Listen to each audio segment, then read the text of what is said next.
Good morning, Illinois Democrats.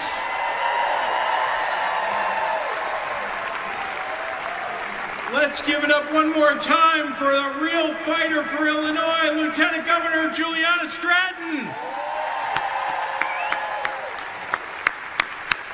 So, Illinois Democrats, are you ready to rumble? What an honor it is to join your chair, IDCCA chair, Mark Gately, and our county party chairs and our Party Builder Award recipients to celebrate the resurgence and energy of Illinois Democrats. And we've sent two really amazing, really the best people you could to represent us in the United States Senate, Senator Tammy Duckworth and Senator Dick Durbin. Thank you for your service. And how about another cheer for our great House Democratic leader in Washington, Hakeem Jeffries.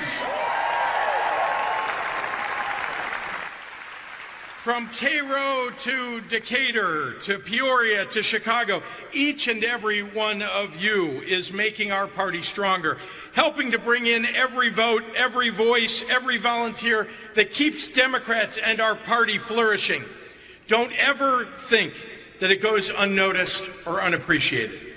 From phone banking to door knocking to protesting to rallying, you deliver victory for Democrats across the state of Illinois. So from the bottom of my heart, thank you, thank you, thank you.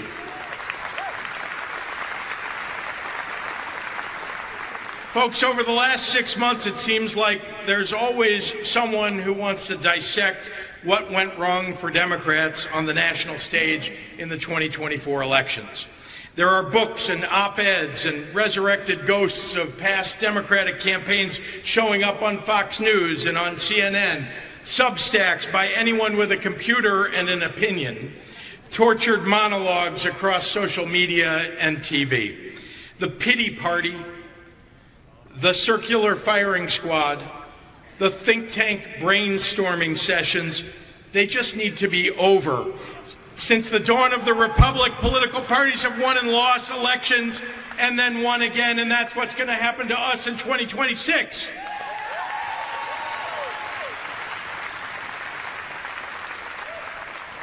And what I'll say to those who are wondering what's next for the Democratic Party is this. She's alive and well and stronger than ever and right here living in the great state of Illinois. Illinois Democrats know how to overcome hard times.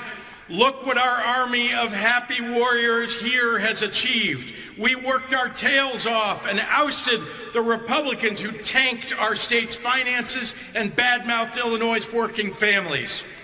We won a supermajority in the House and the Senate, and we won county boards and townships because of you.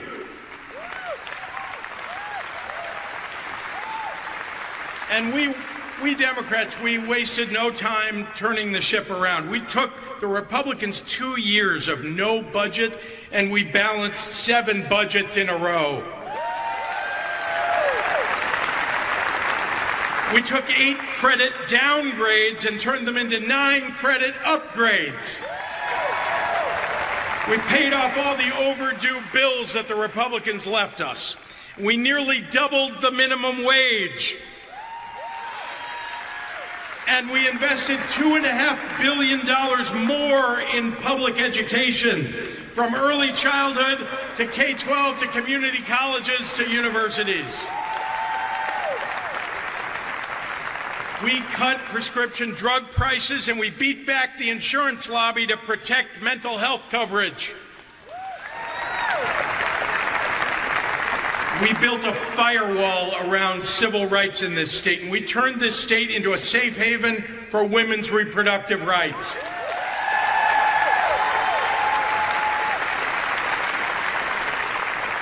We invested in violence prevention, and we reduced violent crime across the entire state of Illinois.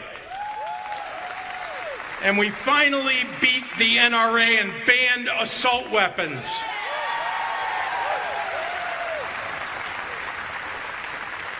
Illinois Democrats shook off the rust of old poll-tested ideas, and we've governed instead with a renewed dedication to the needs and the wants of working families. And we've lifted up those who've been left out and left behind. Illinois desperately needed a new chapter, so we turned the whole damn book on its head. To the pundits and the critics about what direction the National Democratic Party needs to go, I say, take a look at Illinois Democrats.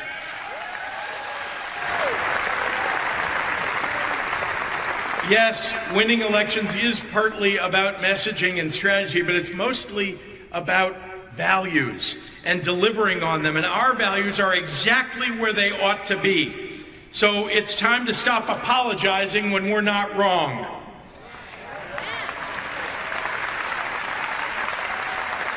And it's time to stop surrendering when we need to fight. And yes, folks, we are messing with Texas.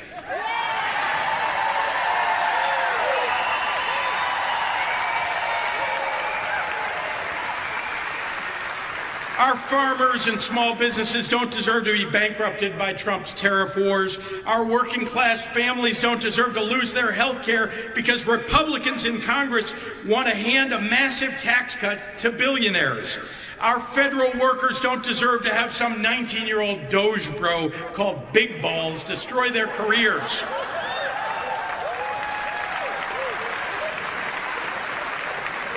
Kids and adults with autism, loving contributors to our society, don't deserve to be stigmatized by a weird Nepo baby who once stashed a dead bear in the backseat of his car.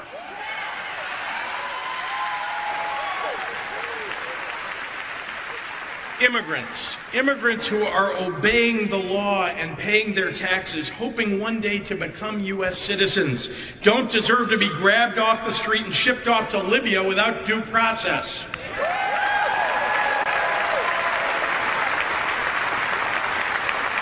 Our brave soldiers don't deserve to be told by a washed-up Fox TV commentator who drank too much and committed sexual assault before being appointed Secretary of Defense that they can't serve this country simply because they're black or gay or a woman.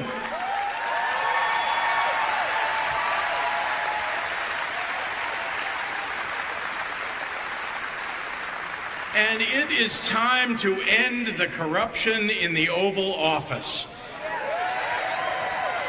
No more gifts from foreign nations. No more bribes from media companies to get mergers approved. No more weaponizing the U.S. Department of Justice to persecute political enemies. No more firing of agency watchdogs or heads of the IRS or labor data statisticians because they refuse to lie for him when Trump doesn't tell the truth.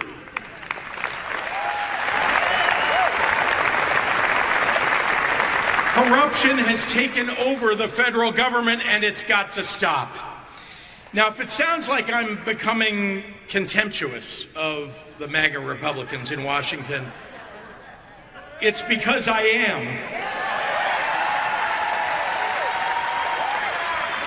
They are an affront to every value this country was founded upon.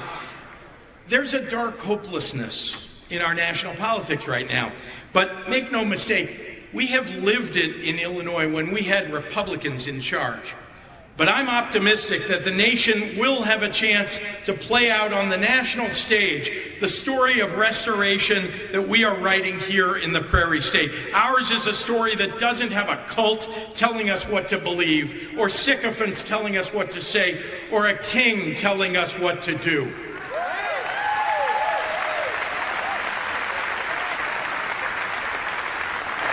You know, the last time this country faced an existential threat as a nation, well, we were guided by the values of someone who we all in the state of Illinois elected, a son of Illinois, Abraham Lincoln. He brought us together as a nation.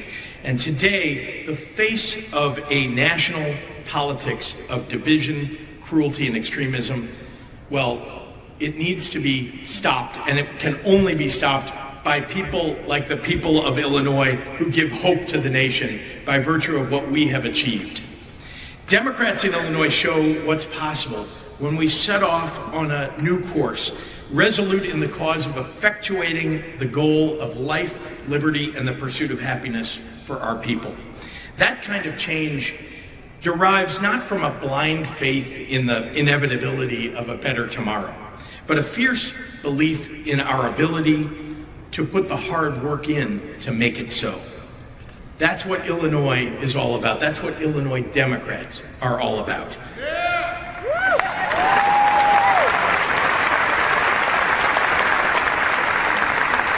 A decade ago, Donald Trump descended that tacky golden escalator and began his assault on America. Now the lives and livelihoods of working families, the middle class, and the most vulnerable are under siege. Our democracy, our very democracy, is on the line. So to anyone wondering who's going to fight for them, well, look to your left, look to your right. The hero of this story isn't coming from somewhere else. It's you. It's Illinois Democrats. It's each and every one of you. So I got to ask you, Illinois Democrats, are you ready for the fight? Are you ready for the fight? Let's go get them. Thank you all very much. Illinois Governor JB Pritzker delivered an impassioned address celebrating the strength and resilience of the Democratic Party in Illinois while outlining its achievements and vision for the future. He began by praising Lieutenant Governor Juliana Stratton, state party leaders, and grassroots volunteers for their tireless work in building momentum and securing victories across the state. Pritzker highlighted the leadership of Senators Tammy Duckworth and Dick Durbin, as well as House Democratic leader Hakeem Jeffries, and thanked the party's base for their contributions in organizing, rallying, and turning out voters. Acknowledging the chatter following the 2024 elections, Pritzker called for an end to internal blame games and insisted that Democrats focus on winning again in 2026.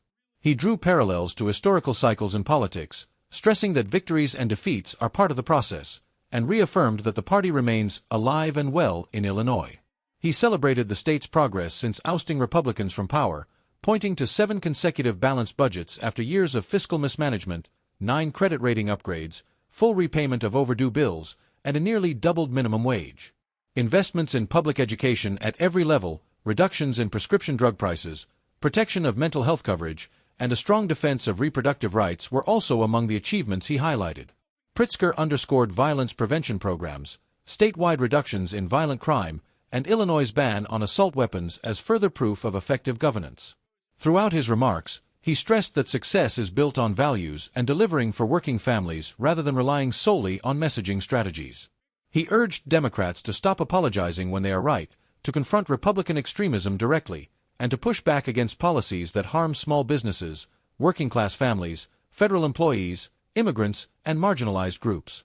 Pritzker sharply criticized corruption at the federal level, citing abuses of power, unethical dealings, and discriminatory actions by Republican leaders, particularly those aligned with Donald Trump. He portrayed MAGA Republicans as a threat to core American values and contrasted their record with Illinois' progressive achievements. Drawing inspiration from Abraham Lincoln's legacy, Pritzker framed Illinois as a model for national renewal, an example of unity, progress, and protection of democratic principles. He warned of the existential threats facing the nation, asserting that the defense of democracy lies in the hands of ordinary citizens willing to put in the work to secure life, liberty, and the pursuit of happiness for all. Closing with a rallying cry, Pritzker declared that the heroes needed to protect the country's future are already in the room, the people of Illinois, and called on Democrats to prepare for the fight ahead.